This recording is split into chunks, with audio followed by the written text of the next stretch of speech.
Hello, in today's short video I will show you how to connect a bank account to your Clickbank. So you will go to your Clickbank account, you will go to your accounts and you will click on your blue link nickname. It will open a new tab, outdated Clickbank site, but you will go to your account settings. Here you have your all personal information. In my case, all of this will be blurred, and you have here down your payment information.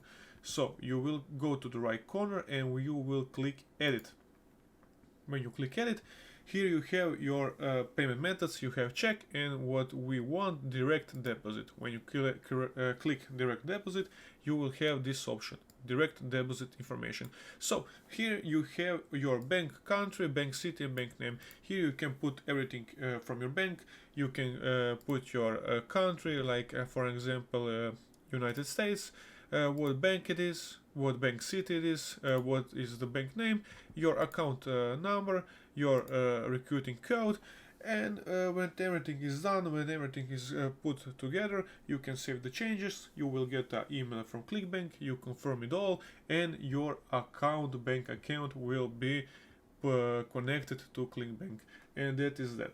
So if you wanna connect something else to Clickbank or see some other videos about Clickbank, check our YouTube down below. Thank you guys for watching and see you in the next one.